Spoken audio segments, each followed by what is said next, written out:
안녕하세요. 성공예감 이대호입니다.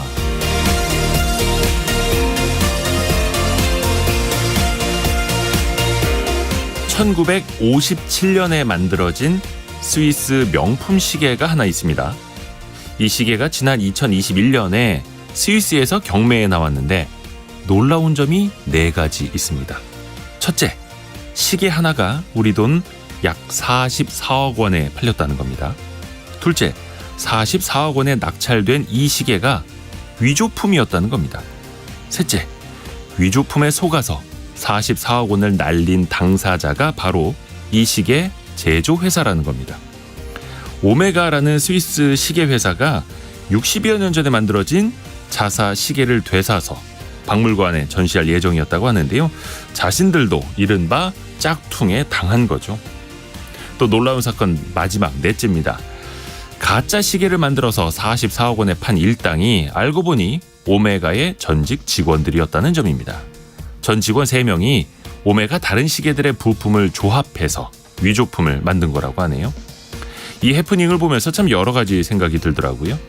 첫째, 경매를 통해서 이 시계값을 44억 원까지 끌어올린 건 결국 낙찰을 받아간 이 시계 제조회사인데 그게 정말 합리적인 가격일까 하는 물음입니다. 둘째, 이 회사 출신 직원들이 이 회사 부품을 이용해서 만들었고 이 회사가 다시 되사간 시계. 그럼 이건 진품인가 가품인가 하는 물음입니다. 하도 거품이 많고 하도 가짜가 많은 세상이어서 뭐가 뭔지 모르겠습니다. 6월 14일 성공예감 이대호입니다. 시작합니다.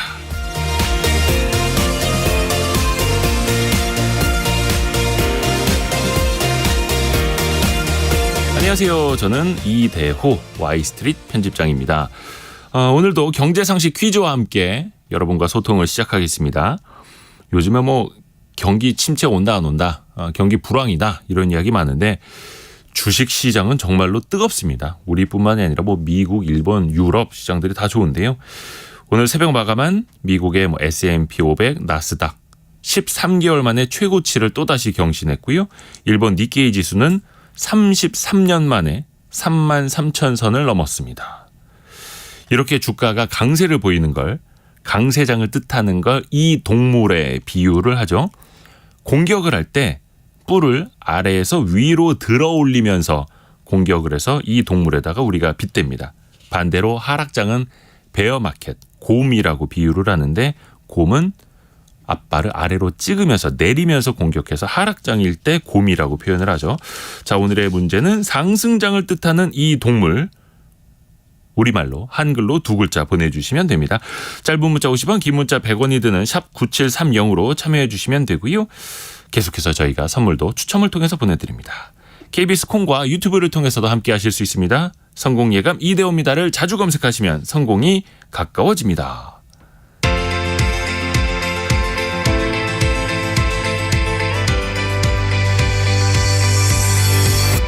KBS 1라디오 성공예감 이대호입니다.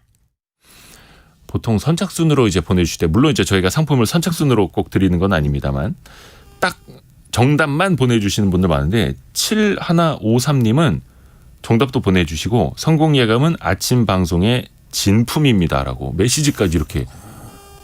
굉장히 빠르시네요. 순발력도 좋으시고. 7153님 고맙습니다. 오늘의 경제 뉴스 살펴볼게요. 알고란의 고란 경제전문기자, 한국경제신문 강영연 기자입니다. 어서 오세요. 네, 안녕하세요. 자, 고란 기자가 준비할 소식부터요. 네, 어제 국회 경제 분야 대정부 질문이 있었습니다. 어떤 얘기가 나왔는지 역전세 관련한 DSR 규제 완화, 증세 관련 다양한 얘기 정리하겠습니다. 네. 그리고 당정이요, 5인 미만 사업장에도 근로기준법 적용을 추진한다라고 계획을 세우자 소상공인 측은 반드시 맞겠다라면서 결연한 반대 입장을 나타냈습니다. 자, 강영현 기자 아이템은요. 네, 쿠팡과 CJ제일제당의 대립이 격해지고 있습니다. 대치 국면이 상당 기간 이어질 것이란 전망이 나오고 있는데요. 먼저 이 소식 알아보고 두 번째로는 시멘트 업계의 소식입니다. 2년 만에 4번째 가격 인상을 예고했거든요. 레미콘 업계 그리고 건설업계에서는 인상 철회를 요구하고 있습니다. 잠시 후에 자세히 살펴보겠습니다. 네, 고란 기자 아이템부터요.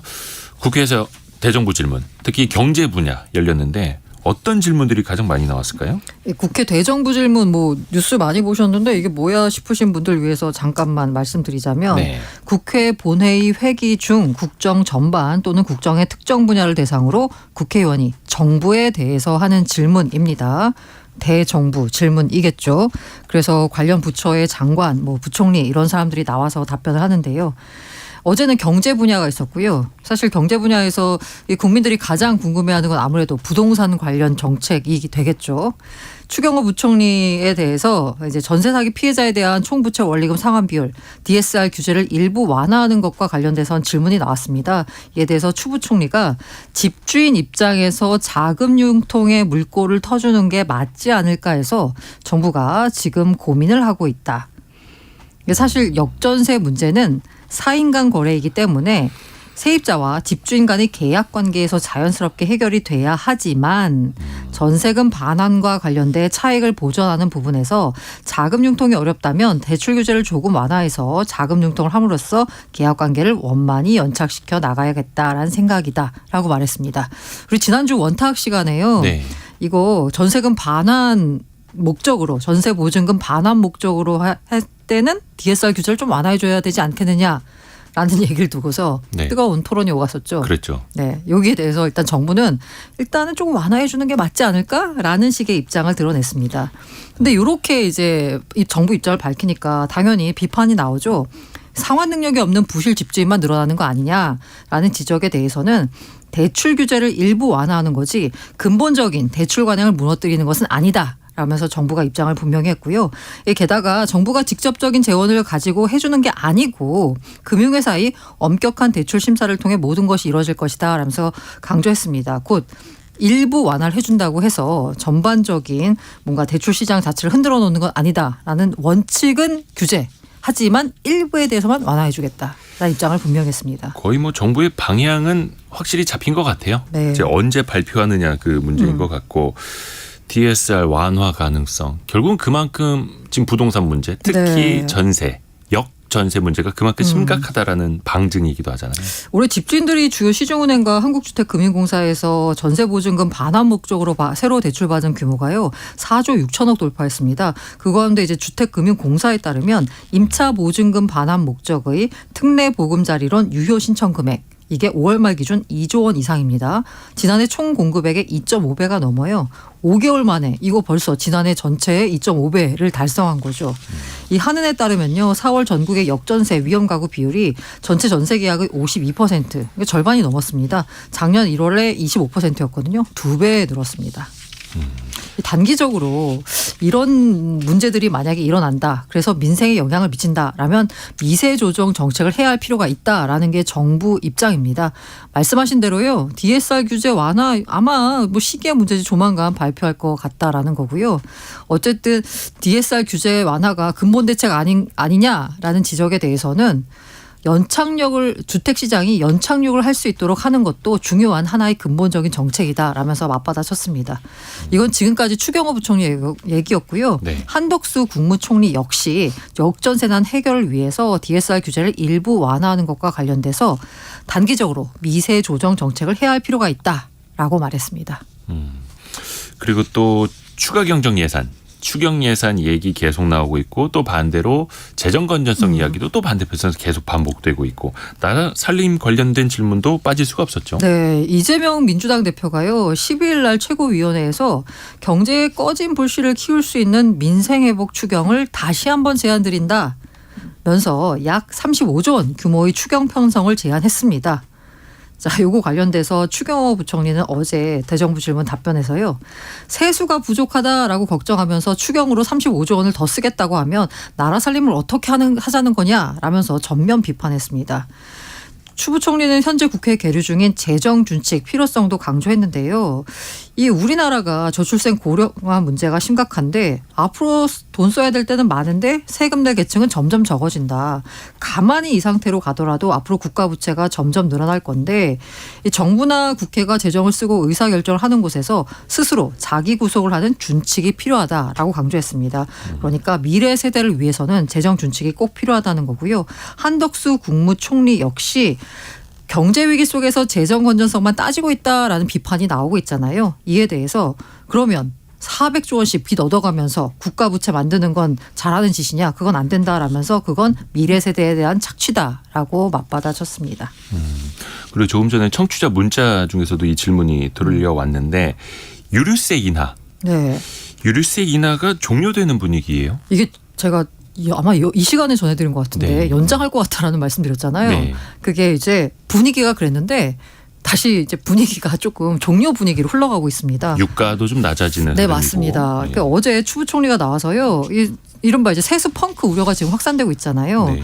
그러면서 그러면 세법을 고쳐가지고 세수 확보를 할 때냐라는 것에 대해서는 그건 아닌데 증세는 고려하지 않고 있다. 하지만 유류세 인하 등 일시적인 세금 감면에 대해서는 원상복귀를 검토하겠다라는 입장을 드러냈습니다.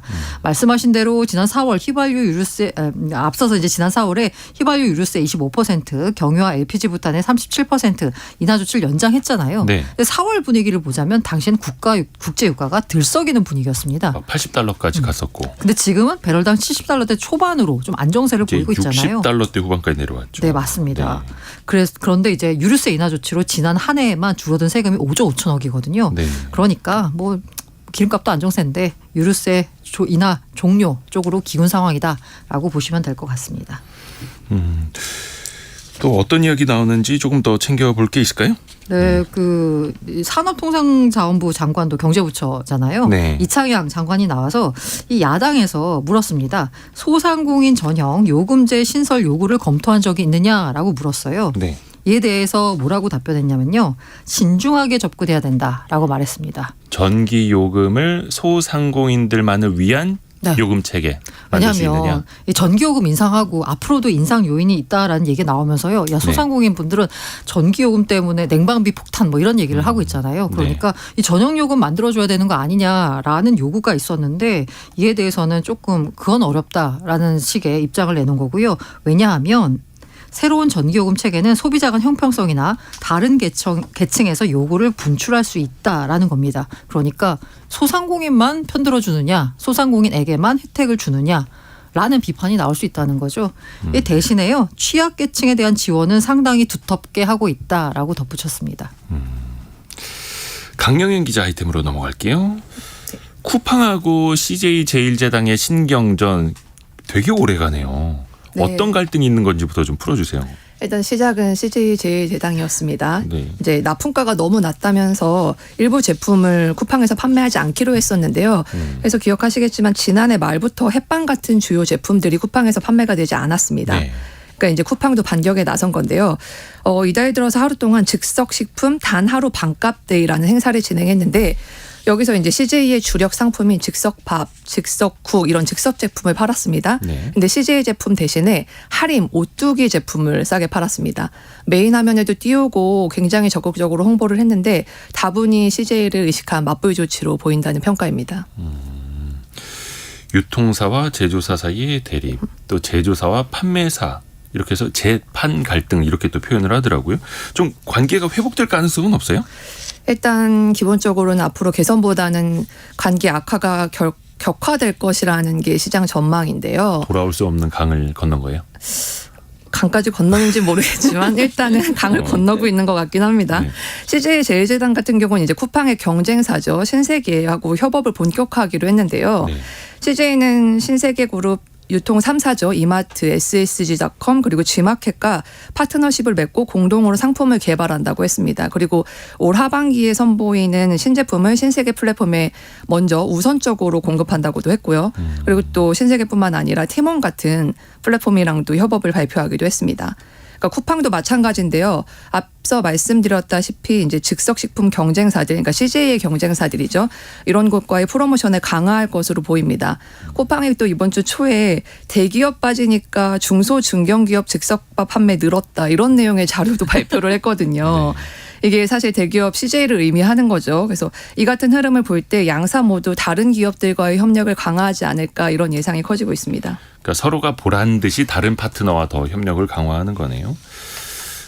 유통기업들이 이제 뭐 사실 소비자들이 자꾸 떠나가기도 하고 경쟁사로 왔다 갔다 하기도 하고 하니까 멤버십, 유료 회원 이렇게 해서 사람들을 좀 안에 가둬놓으려는 전략들을 많이 펼치고 있더라고요. 네, 그렇습니다. 충성 고객 확보하기 위한 전략으로 볼 수 있을 것 같은데요. 네. 지난주에 신세계가 신세계 유니버스라는 멤버십을 내놨습니다. 네. 이게 뭐냐면 연회비 3만 원만 내면 이제 백화점, 마트, 온라인 쇼핑몰에서 할인도 더 해주고 적립도 더 해주는 이런 서비스인데요. 이미 다른 유통업체들도 비슷한 서비스를 많이 내놓고 있죠. 예를 그렇죠. 들어서 쿠팡 같은 경우는 월회비 4,900원을 내는 회원이 1,000만 명 이상이라고 하거든요. 네. 그리고 네이버도 유료 회원이 800만 명을 넘는다고 합니다. 회비보다 더 많은 서비스를 주는 대신에 앞서 말씀드린 대로 여기에서만 쇼핑하는 충성 고객을 확보하기 위한 전략으로 볼 수 있을 것 같습니다. 그러면 결국에 이게 소비자들에게 혜택이 좀 돌아와야 될 텐데 소비자들은 얼마나 득을 볼 수 있을까요? 이건 조금 따져봐야 할 것 같은데 네. 아마존 같은 경우에 유료 회원 수가 2억 명이 넘는다고 해요. 아마존이요? 네, 근데 보고서 등에 따르면 할인을 받는다는 생각에 유료 회원이 일반 회원보다 물건을 2배 이상 더 샀다. 그러니까 실제적으로 별로 효과가 없었다 이런 것도 있고 또 반대로 연회비의 5배가 넘는 혜택을 받았다 이런 분석도 있다고 합니다. 그러니까 어떻게 활용하느냐에 따라서 득이 될 수도 있고 실이 될 수도 있다는 분석으로 보이는데 그만큼 소비자들이 현명한 소비를 하는 것이 필요해 보입니다. 이 멤버십이라는 것도 그 대체 가능성이 있느냐, 대체가 불가능하느냐 이것도 하나의 경쟁력이 될 테고요.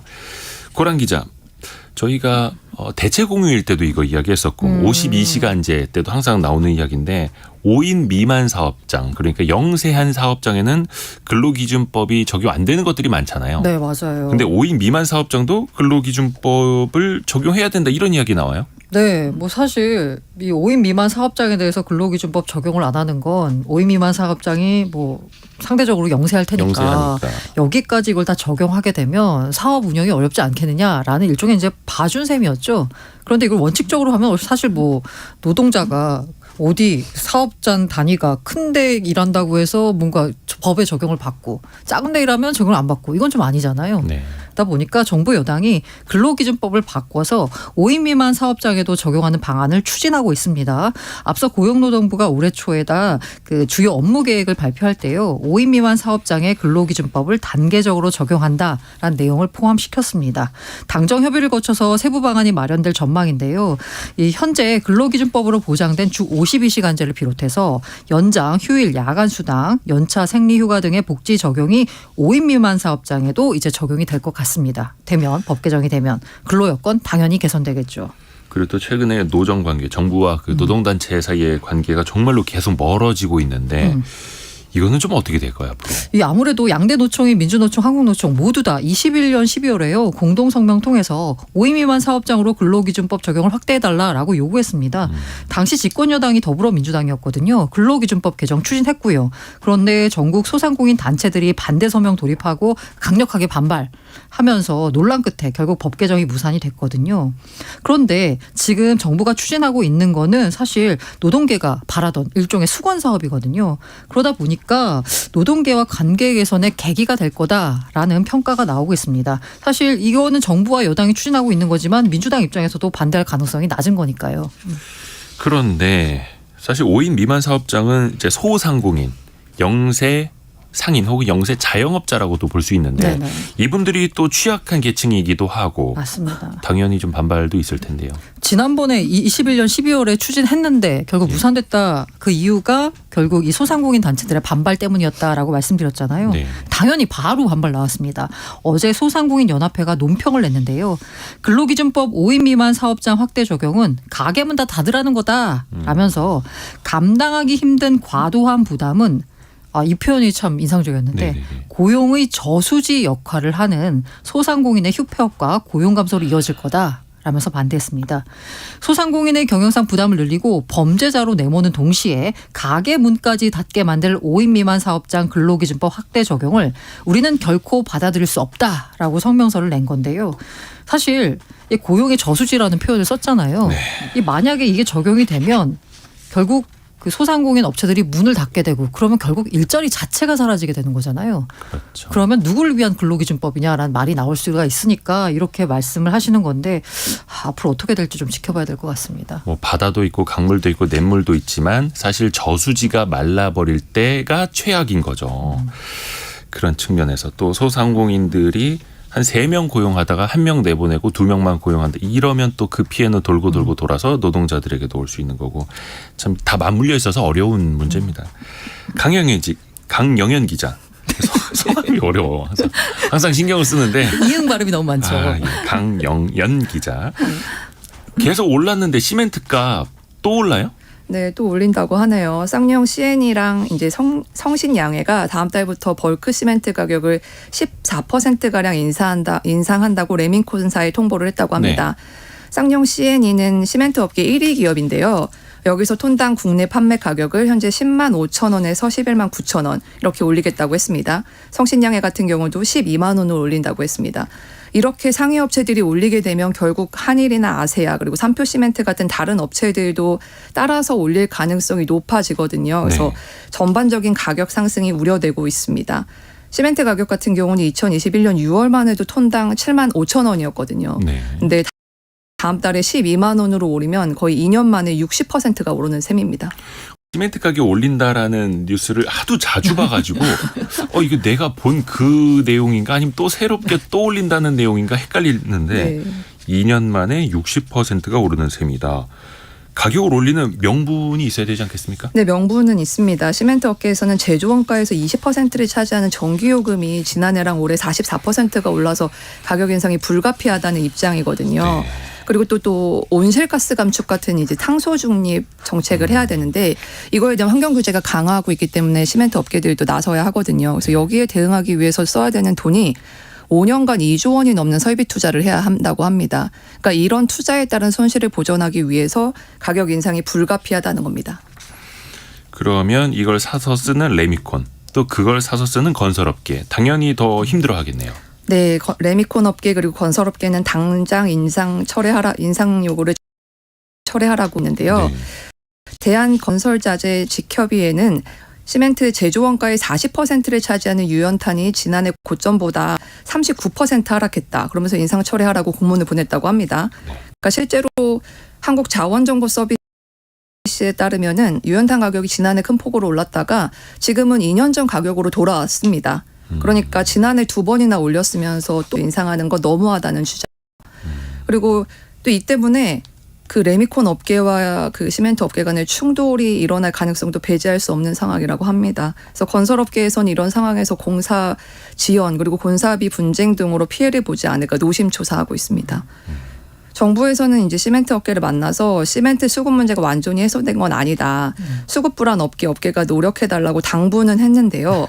일단 직접적인 가격 개입이 없다고 선을 그은 상황이라 업계 간의 소통이 중요해 보입니다.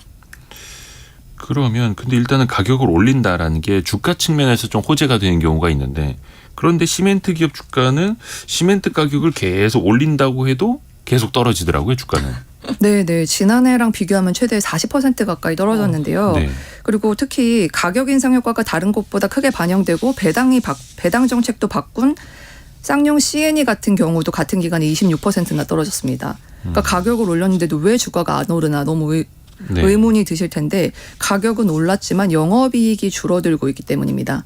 국내 시멘트 업체들의 2년 동안 가격을 인상해왔음에도 불구하고 영업이익이 3년 동안 감소하고 있는데요. 쌍용 CN이 같은 경우에는 올해 1분기 들어서 매출이 30% 늘었는데 영업 손실이 나고 이제 적자를 전환을 했습니다.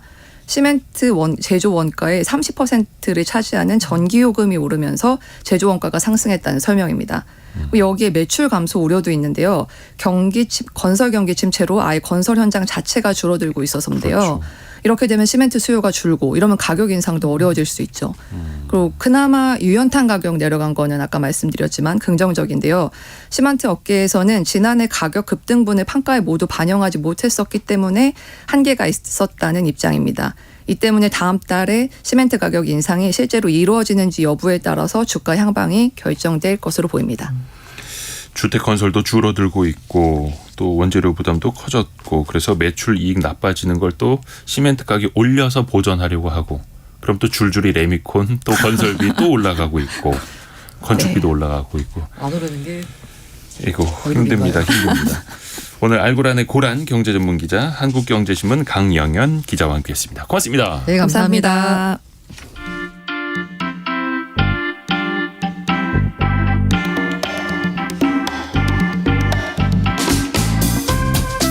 지금 여러분께서는 KBS 일라디오 성공예감 이대호입니다를 듣고 계십니다.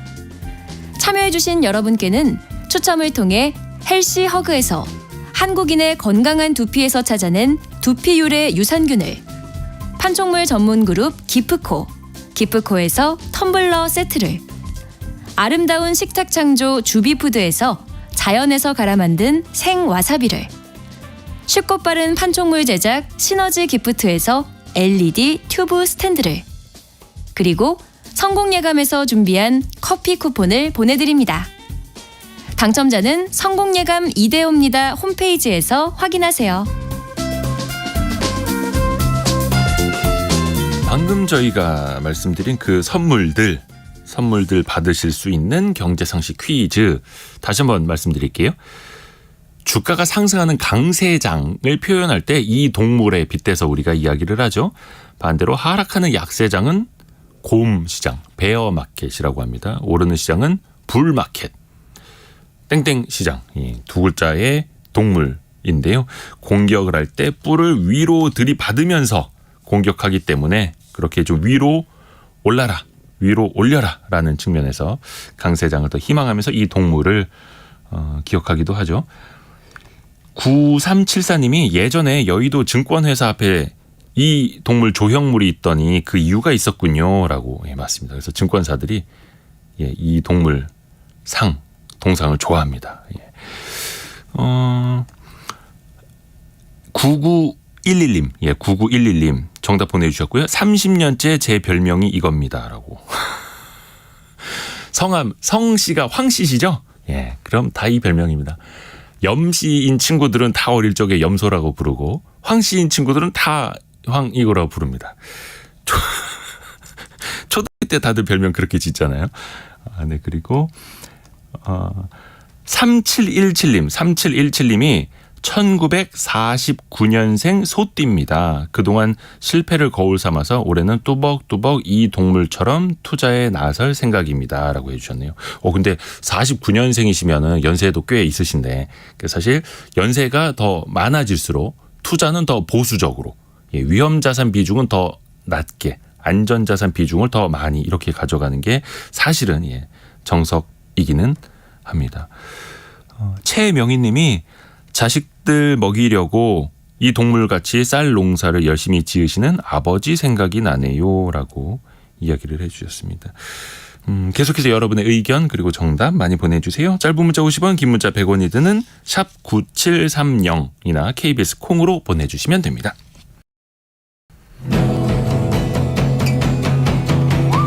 움직임에 주목하고 세상의 흐 않습니다.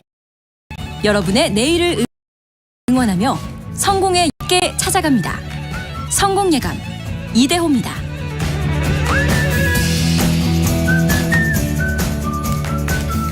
어제 원탁의 기자들 K 시간에 삼성전자 반도체 공장의 설계가 중국으로 통째로 유출됐다. 통째로 베끼기를 당할 뻔했다. 이런 소식 전해드렸는데 이게 뭐 반도체 공장까지 가지 않아도 우리 주변에서도 자주 일어나는 일입니다. 자영업자들, 음식, 레시피 혹은 어떤 뭐 식재료, 빵의 모양까지도 베껴서 혹은 상호를 베껴가기도 하고 그것 때문에 싸움이 나는 경우도 많은데요. 이걸 법적으로도 한번 우리가 나눠서 보겠습니다. 법무법이 한일에서 지식재산권을 담당하는 정은주 변호사입니다. 정 변호사님 안녕하세요. 네, 안녕하세요. 최근에 보니까 강릉에 있는 커피 콩빵, 이름도 어려운데 커피 콩처럼 생긴 빵이더라고요. 이걸 가지고 다른 업체가 베꼈다. 이래서 논란이 일고 있는데 이 이야기부터 한번 좀 정리를 해볼까요? 네. 일단 A 업체 같은 경우에는 그 2014년 특허 출원을 시작으로 그러니까 디자인 등록증, 상표 등록증까지 모두 갖춘 우리가 이제 진짜 중에 진짜 원조다 이렇게 호소를 하였고요. 네. 반면 이제 A 업체로부터 모방했다라고 지목당한 B 업체는 본인들은 이제 자신만의 배합 레시피로 독창성을 인정받아서 이제 특허와 디자인 등록을 마쳤다. 그리고 원래 우리가 A 업체 가맹점주로 영업을 하다가 폐점 통보를 받았는데 그 이후에 독립해서 이제 우리만의 브랜드로 하겠다고 A 업체로부터 이용 허락도 받았다. 이렇게 주장을 하고 있습니다. 네. 허락을 받았다는데 그런데 A 업체는 아니다, 그게 아니다 이렇게 또 반박을 하는 거고요. 그렇습니다. 사례별로 좀 우리가 이야기를 좀 짚어볼게요. 서울에서도 신당동 떡볶이집 정말 많습니다. 장충동 뭐 원조 족발 정말 많고 천하 호두과자 사실 비슷한 레시피를 활용한 것들이 많은데요. 그러면 이게 사실 어디가 진짜인지도 모르겠고 진짜 원조 가게가 있다면 이걸 어디까지 레시피, 이 요리법, 조리법을 어디까지 보호받을 수 있는 겁니까? 레시피 같은 경우는 기본적으로 이제 특허 출원해서 등록을 받으면 특허권으로 보호받는 것이 가능합니다. 다만 이제 특허 등록이 되려면 네. 신규성이나 진보성, 산업상 이용 가능성이라는 조건을 만족해야 합니다. 그러니까 즉 레시피가 기존에 없는 전혀 새로운 뭐 메뉴에 관한 것이라거나 아니면은 이제 음식물의 성분이나 뭐 조성물의 배합 또는 조리 방법 등의 특징이 있는 경우에는 이러한 특허를 받을 수 있는 조건을 만족하는 경우에 해당될 수 있어서 이제 특허 등록을 통해서 보호받을 수 있습니다. 근데 이게 특허를 등록해놨다 하더라도 저 집은 설탕 넣었는데 우리는 올리고당 넣어야지. 저 집은 밀가루를 뭐 5스푼 넣었는데 우리는 6, 7스푼 넣습니다. 좀 다른 겁니다. 이렇게 미묘하게 성분이나 배합을 좀 다르게 하면 이 사람도 또 다른 특허를 받을 수 있는 겁니까? 네, 그러니까 이게 특허로 이제 등록된 조리법이라고 하더라도, 그러니까 조리법 일부를 만약에 변형해서 사용하면 네. 이제 기존에 등록한 특허권으로 보호받기가 쉽지는 않습니다. 그래서 이 경우에는 이제 저작권법을 생각해 볼 수는 있는데, 이제 우리나라 저작권법은 인간의 사상 또는 감정을 표현한 창작물을 저작권법의 보호 대상으로 하고 있기 때문에 아이디어는 보호 대상에 속하지 않습니다. 그런데 음식 레시피 같은 경우는 일종의 아이디어로 보거든요. 네. 그래서 저작권법으로 보호받기는 좀 어려운 측면이 있습니다. 그래서 다만 이제 재료랑 뭐 조리 방법, 조리 순서를 독창적이고 개성 있는 표현으로 이제 설명한 글이나 영상 등을 만약에 제작을 했다 하는 경우에는 네. 이러한 글이나 영상 등은 이제 저작물로 볼 수 있기 때문에 이거를 누군가가 그대로 복사해서 게시를 한다면 이제 저작권 침해에 해당될 수는 있습니다. 그런 게시물, 영상이라든지 포스터 이런 거 예, 저작권 그렇죠. 침해가 될 수가 예. 있고 다만 네. 성분과 배합을 달리하면 또 그 특허를 피해 나갈 수가 있는 거고요. 현실적으로. 그렇습니다. 그래서 이제 그런 것들을 일부 변형해서 사용을 하게 되면은 그걸 막기는 좀 어려운 상황인 것이죠. 아이고야. 네. 그리고 또 어떻게 보면 요리법을 배워서 나간 직원이 비슷한 가게를 차리는 경우가 사실은 많이 있잖아요. 네. 이게 영업 비밀을 이용한 거다. 비밀을 뭐 침해한 거다.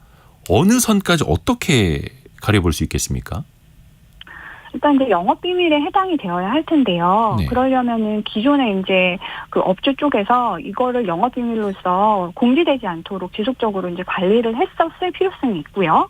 그래서 만약에 이러한 요건을 만족한다 이런 경우에는 그 부정경쟁 방지법이라는 법률이 이제 우리나라 법률에 있는데요. 그래서 이 부정경쟁 방지법에 근거해서 영업 비밀에 해당하는 음식 레시피를 부정한 방법으로 이제 취득한 자에 대해서는 뭐 이 영업비밀 침해를 이유로 금지 청구를 한다거나 민사상 손해배상 청구 소송을 할 수는 있습니다. 근데 다만 이 경우에 제3자가 이 부정한 방법으로 취득했다. 즉 예를 들면 아까 질의하신 내용 중에서 이제 직원이 비슷한 업장을 차렸다라고 말씀하셨는데 그런 직원이 부정한 방법으로 이를 취득했다. 이런 점을 입증해야 하는 점이 있습니다. 근데 또 그 직원이 아니 우리는 간장을 작은 스푼 하나로 더 넣었다니까요. 이러면 또 빠져나갈 수 있는 거 아니에요? 그럴 수 있죠. 네, 그래서 와, 이 이거 너무 부정경쟁 어려운데요? 방지법을 이용한 입증 자체가 쉽지는 않습니다. 현실적으로 너무 어렵겠네요. 네, 우리가 이럴 때 그런 많이 점이 있죠. 예, 네. 이럴 때 많이 예로 드는 게 코카콜라 같은 경우 아닙니까? 여기는 뭐 130년 넘는 세월 동안 그 레시피를 철저하게 지켜왔다고 하는데 애초에 분쟁이 나지 않게끔 이 조리법 유출을 막을 수 있는 방법도 있을까요? 일단 자체적으로 개발한 음식 레시피가 영업비밀에 이제 해당한다라는 거를 예. 사전에 직원에게 이제 미리 고지를 하고 또 해당 직원에게 비밀유지 서약서를 받는 방법을 고려해 볼 수는 있습니다. 베끼지 말아라. 베꼈다 너 큰일 난다. 네, 그렇죠. 그리고 업체 자체도 이런 레시피가 이제 공개되지 않도록 예. 영업비밀로 철저히 이제 관리할 필요성이 있습니다. 뭐 며느리한테도 가르쳐주지 않고. 네, 그렇습니다. 그러니까 공지가 되게 되면 기본적으로 영업비밀에 해당이 안 되기 때문에 이제 철저하게 관리를 해야 됩니다. 네. 또 이런 베끼기 논란이 뭐 자영업자들 사이에서만 있는 것도 아니고 대형 프랜차이즈에서도 이런 논란이 계속되고 있더라고요. 예전에 보니까 파리바게뜨 같은 경우에도 감자빵의 생김새 아니면 뭐 계란 후라이 케이크, 계란 후라이를 얹은 것 같은 그런 모양 이런 걸 어디서 베껴온 거 아니냐, 표절 아니냐 논란이 있었습니다. 물론 결론적으로 이게 뭐 규결이 딱 하나로 난 거는 아니었습니다만 메뉴 이름이나 어떤 디자인의 형태 이것도 표절 기준이 있을까요? 예. 그러니까 음식 자체의 이제 형상이나 모양 같은 경우에는 이제 디자인권으로 등록을 해서 이제 보호가 가능한데요. 네. 그러니까 등록된 디자인이랑 동일 또는 유사한 디자인은 권한 없이 사용을 하면은 디자인권 침해에 해당할 수 있거든요. 그래서 이제 음식 자체의 형상이나 모양을 특허청에 디자인권으로 만약에 등록을 했다 이런 경우라고 하면 제3자가 이거를 동일 또는 유사하게 모방하는 경우에는 디자인권 침해로 이제 법적 조치를 취할 수 있게 되는 거죠. 그리고 또 하나는 음식 자체 형상이나 모양이 아니라 뭐 음식점의 상호나 또는 이제 뭐 메뉴 이름, 음식 이름 이런 경우에는 상표 등록을 받아서 상표권으로 이제 보호받는 방법이 있습니다. 그러니까 이 경우에도 특허청에 상표 등록 출원을 해서 이제 등록을 받아야 하는데요. 이랬을 경우에 이제 제3자가 뭐 이런 음식점 상호나 메뉴 이름과 동일 또는 유사하게 사용을 한다. 이런 경우에는 이제 상표권 침해로서 민형사상 조치를 취할 수 있기 때문에 뭐 이런 방법을 생각해 볼 수 있습니다. 근데 그 상표권 말씀해 주셨는데 예전에 남산 돈가스도 그렇고 해운대 암소갈비도 상표권 때문에 좀 분쟁이 있었던 걸로 알고 있는데 이게 사실 가게 문을 열자마자 상표권 등록하시는 분들은 많지는 않고 근데 장사가 잘 되는 것 같으면 저기 주변에 있는 사람이 우리가 저 이름 상표권 등록해야지 라고 하면서 분쟁이 시작되는 경우도 왕왕 있잖아요. 네, 맞습니다. 그럼 원조가 오히려 손해를 볼 수도 있는 거고. 예, 그렇죠. 그래서 이게 왜 그런 일이 발생을 하냐면, 네. 그러니까 우리 국내 상표법은 상표를 먼저 출원해서 등록을 하는 사람에게 상표권을 부여하는 그 출원주의를 채택하고 있어요. 법적으로 먼저 찜한 사람. 네, 그러니까 먼저 출원하는 자가 우선한다라는 거죠. 네. 그래서 예를 들면 제3자가 원래 원조가 있는데 원조보다 먼저 출원에 등록을 받아버린 경우라고 하면 역으로 원조한테 상표권 침해 주장하면서 사용료를 저희한테 주세요라고 요구를 한다든지 아니면은 기존의 상표를 바꾸라고 이제 요구하는 경우도 생길 수가 있는 것이죠. 그래서 이제 기본적으로는 이렇게 역으로 억울하게 이제 손해를 보거나 당하는 경우가 생길 수는 있는데 그렇다고 무조건 다 이렇게 해당이 되는 건 아니고요. 예를 들면 이제 출원되기 전부터, 그러니까 제3자가 출원하기 전부터 부정 경쟁의 목적 없이 내가 이 상표를 사용을 하고 있고, 그다음에 해당 분야에서 이게 잘 알려져 있다든지, 또는 상호를 사용하는 경우에는 선사용권자라고 해서 선의의 선사용권자로 계속 사용이 가능할 수도 있습니다. 그리고 이제 또 상호나 메뉴명 등이 널리 알려져 있고 뭐 출처 표시로 인식될 정도로 굉장히 널리 알려져 있다 이러면은 상표 등록을 하지 않았더라도 이제 앞서 말씀드린 그 부정경쟁 방지법에 따라서 보호될 수도 있습니다. 네. 혹시나 상호를 똑같이 하지 않고 어떤 집이 먼저 상호를 등록을 해놨어요. 뭐 예를 들어서 성공 예감 이렇게. 근데 성공 예감 저 집이 맛집이네, 장사 잘 되네. 그럼 우리는 성공 예정, 성공 직감. 이런 식으로 상호로 또 등록을 해서 비슷하게 하는 거는 어떨까요? 네. 그러니까 상호를 이제 만약에 그분이 상표로 등록을 해서 기존의 상표권을 가지고 있는 경우라고 하면 그분이 이제 상표권자일 거기 때문에 등록한 지정 상품이나 지정 서비스업과 동일 또는 유사한 지정 상품이나 지정 서비스업에 그런 유사 상표를 사용하는 자에 대해서 상표권 침해를 주장할 수 있거든요. 그러니까 상표법은 동일한 상표만 보호 대상으로 하는 것이 아니라 유사한 상표까지 보호 범위에 이제 속하는 것으로 보기 때문에 앞서 말씀하신 것처럼 뭐 그거를 약간 다르게 한다고 하더라도 유사하면 문제가 될 수 있는 것이죠. 네. 일단 뭐 자영업자 입장에서도 저작권, 특허권, 디자인권, 상표권 다 미리미리 등록해 놓으면 좋기는 할 텐데 이게 또 비용 부담이 만만치가 않죠. 네. 그래서 뭐 기본적으로는 자영업자가 이렇게 현재로서 가장 쉽게 자신의 사업을 보호할 수 있는 방안으로 생각해 볼 수 있는 거는 이제 상표 등록입니다. 그러니까 가게명이나 메뉴명 등을 그러니까 최대한 빨리 상표 등록 출원해서 등록받는 것이 필요합니다. 그러니까 아까 말씀드린 대로 상표는 선출원주의이기 때문에 이제 먼저 출원해서 등록받는 것이 중요한 것이죠. 그리고 이게 또 중요한 이유가 이렇게 권리를 미리 확보해 놓아야 이후에 이제 제3자로부터 이런 자신의 메뉴나 상표 등이 이제 선점당하는 그런 행위를 막을 수 있고 네. 추후에 혹시 또 법적 분쟁으로 이어진다고 하더라도 이제 이 상표권자로 돼 있으면은 권리 주장에 따른 입증도 훨씬 용이해지거든요. 그리고 뭐 그 외에 생각해 볼 수 있는 거는 본인만의 특별한 레시피가 있다. 이러면 이제 특허를 통해서 보호받을 수 있는 방안도 고려해 볼 수는 있겠습니다. 오늘 법무법인 한일 정은주 변호사 통해서 도움 말씀 들었습니다. 고맙습니다. 네, 감사합니다. 라디오 정보센터 다녀옵니다. 지난달 취업자 수가 1년 전 같은 달보다 35만 1,000명 늘었습니다. 고용률은 역대 최고 수준을 기록했습니다. 연령별로 보면 60세 이상에서 37만 9천 명 늘었고 청년층 취업자는 9만 9천 명 줄면서 7개월째 감소세를 이어갔습니다. 한국은행이 지난달 25일 기준금리 3회 연속 동결을 의결한 금융통화위원회 회의에서 금통위원들이 더디게 떨어지는 물가와 가계부채 증가세를 우려하고 기준금리 인상 가능성도 언급한 것으로 나타났습니다. 국제유가와 석탄 및 석유 제품의 수출 가격이 동반 하락하면서 지난달 수출입 물가가 모두 내려갔습니다. 한국은행은 오늘 5월 기준 수입 물가 지수가 4월보다 2.8% 내렸다고 발표했습니다. 미국의 지난달 소비자 물가가 1년 전에 비해 4% 올라 2년 2개월 만에 최소 상승폭을 기록했습니다. 미국 중앙은행인 연방준비제도가 내일 기준금리를 발표할 예정인 가운데 일단 동결이 유력하다는 전망이 나오고 있습니다. 지금까지 라디오 정보센터 뉴스 정한나였습니다. 부동산 가격에 대한 고민은 뭐 40대, 50대 뿐만 아니라 20대, 30대 비교적 젊은 층들도 많은 것 같습니다. 특히 포모 현상이 심했던 시절이 있었죠. 우리의 소득으로는, 우리의 성장세로는 저 집값을 따라갈 수가 없어. 이러면서 박탈감을 많이 느끼기도 하는데요. 오늘 트렌드 팔로우 시간에는 대학 내일 20대 연구소 정은우 센터장과 함께 MZ세대의 부동산 이야기를 좀 해보겠습니다. 정은우 센터장님 안녕하세요. 안녕하세요. 안녕하세요.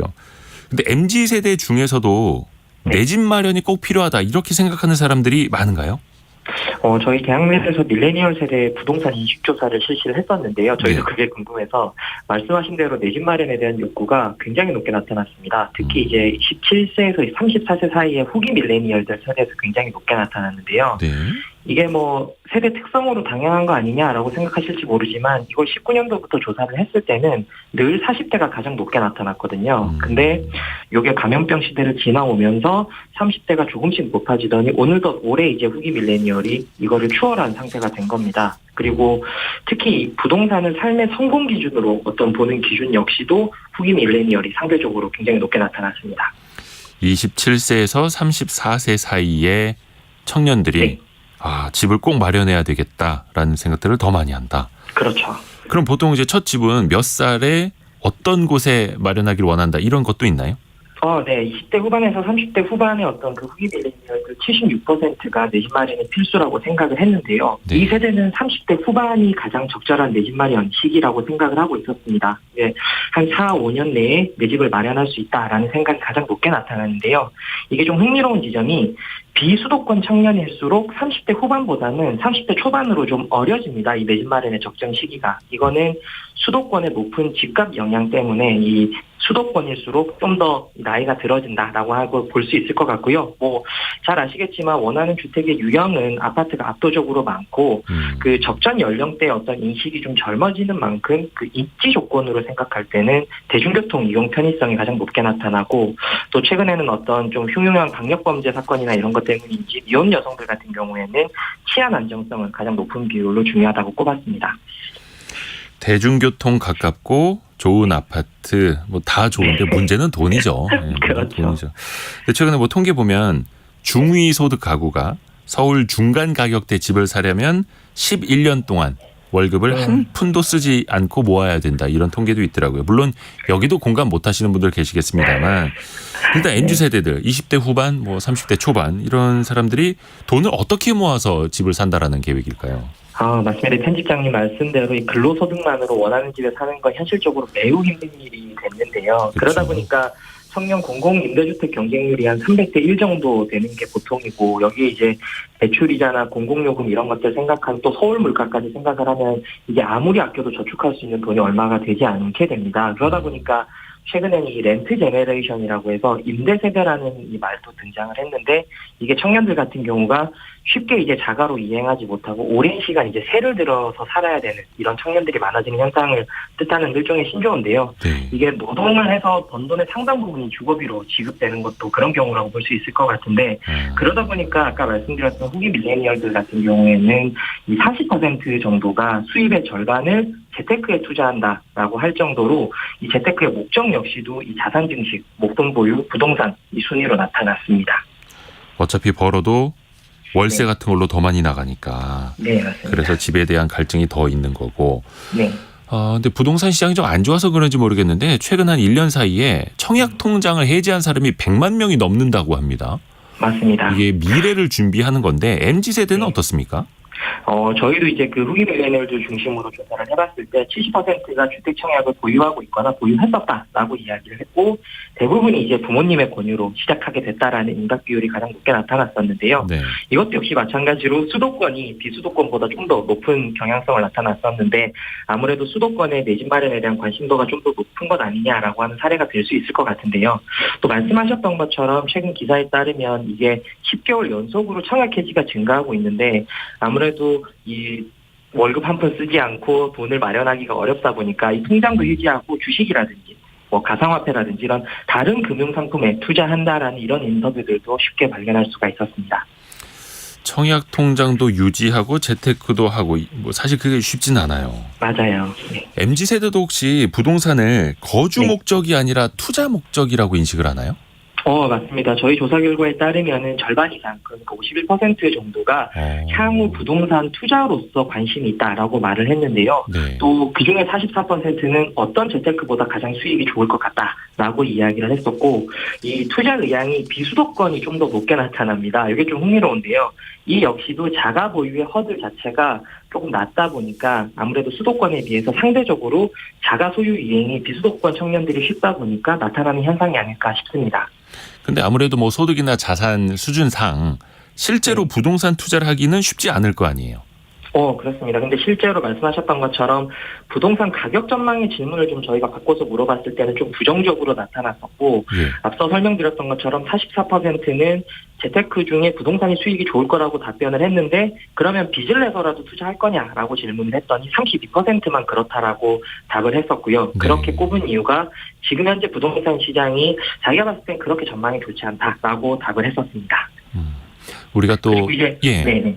말씀하세요. 그리고 이제 부동산 콘텐츠를 다루는 어떤 재테크 인플루언서라든지 이런 것들을 보면 이런 것들이 인지도 상승이 굉장히 많이 또 이어지고 있어서 이런 투자로 이어질 여지는 여전히 상존한다라고 좀 여겨집니다. 뭐 한 막 10억짜리 부동산 이야기 하는데 20대 초반들도 그걸 또 관심 있게 보고 있고. 맞습니다. 근데 사실 또 안타까운 게 뭐 한 40대, 50대 돼서 그동안 벌어놓은 것, 그게 자산으로 이어지는 것, 거기에서 격차가 생겨나는 건 또 뭐 그러려니 할 수 있는데, 네. 20대부터 30대 네. 초반부터 부모에게 물려받은 사람, 혹은 그런 거 한 푼 없이 본인이 땀을 흘려야만 되는 사람, MZ세대에서도 양극화가 더 의미가 더 클 것 같아요. 맞습니다. 좀 안타깝지만 그런 것들이 많이 관측이 되는데요. 편집장님도 아시겠지만 비투라든지 영끌 같은 신조어가 등장한 지가 벌써 3년이 다 돼가거든요. 네. 동시에 MZ세대는 부모보다 가난한 최초의 세대가 될 거다, 이런 이야기들도 언론에서 많이 했었는데, 이 말은 사실 바꿔 생각하면 부모가 부자인 MZ와 그렇지 않은 MZ의 자산 격차가 커질 거다라고 하는 뜻인데, 실제로 최근 MZ세대 내의 어떤 자산 격차가 그 어느 때보다 좀 커진 것으로 조사가 되고 있습니다. 19년까지는 상속이나 증여로 주택을 매입한 2030이 사실 전체 거래의 1% 미만이었는데 지금은 20%까지 급증했다라는 기사도 있어서, 이른바 좀 이 부동산의 부의 대물림, 악순환이 좀 일어나고 있지 않은가라고 하는 것도 사실 관측되고 있고요. 이런 것들이 그냥 단순히 젊은 층의 주거가 열악하다를 넘어서서 이 저출생 문제 같은 사회의 어떤 지속 가능성과도 연결되는 지점이라고 저는 생각을 하고 있습니다. 아이고, 양극화, MZ세대의 양극화, 더 마음이 아프죠. 근데 또 최근에 보면은 전세 사기가 사회적 지금 문제인데, 전세 사기 피해자 10명 중에 6명이 2030 세대였어요. 맞습니다. 근데 이게 돈도 돈인데, 네. 이들은 어떻게 보면 미래의 희망, 이게 또 꺾여버리는 문제잖아요. 그렇습니다. 이게 말씀하셨던 것처럼 전세 사기 피해자 중에 많은 수가 2030이라는 보도가 있었는데 아무래도 이 주택 관련된 임차차 교육이라든지 그런 경험들이 아무래도 성글다 보니까 나타나는 현상이라는 전문가 분석이 많은데요. 말씀하셨던 것처럼 이게 금전 피해 이상의 어떤 극심한 정신적 고통까지 나타나고 있는 게 가장 큰 문제라고 볼 수 있을 것 같습니다. 최근 한 언론에서 조사한 거에 따르면 인천의 미추홀구 전세 사기 피해자 대상으로 정신건강 설문조사를 실시했는데 4명 중 1명이 극심한 우울, 더 나아가서는 좀 극단적 선택까지 고려하는 고위험군 상태인 것으로 확인이 됐었고요. 특히 대부분의 그 연령대가 30대 44%로 많이 나타나서 이게 청년층이 금전적 피해뿐만 아니라 그 극심한 어떤 정신적 고통까지 겪어야 되는 상황인데 이러다 보니까 생업에도 집중하지 못하게 되고 사회적인 문제로까지 사실 퍼져나가고 있는 것이죠. 그래서 좀 치료적이고 지속적인 대책이 필요하다라는 전문가 의견도 다수 존재하고 있습니다. 길게 보고 또 정책을 세워나가야 되겠습니다. 오늘 MZ세대의 부동산 관련된 인식 그리고 실제 투자 행동 같은 것도 살펴봤습니다. 대학내일 20대 연구소 정은우 센터장이었습니다. 고맙습니다. 고맙습니다. 저희가 잠시 후 2부에서는 얼마 전에 그 새로운 기기를 발표를 해서 세상을 또 놀라게 만들었던 애플 이야기해 보겠습니다. 애플의 비전 프로 이야기인데요. 당일에는 주가가 좀 떨어지는 듯 하더니 최근에는 며칠 지나서 또 사상 최고 주가를 기록하고 있는 애플의 모습입니다. 단순히 애플의 혁신적인 기기 이거 하나가 아니라 메타버스라든지 앞으로 신기술 또 이 산업을 어떻게 바꿔 나갈지도 종합적으로 살펴보겠습니다. 뉴스도 한번 정리해서 들으시면 좋을 것 같아요. 뉴스 지나고 10시 5분에 뵙겠습니다.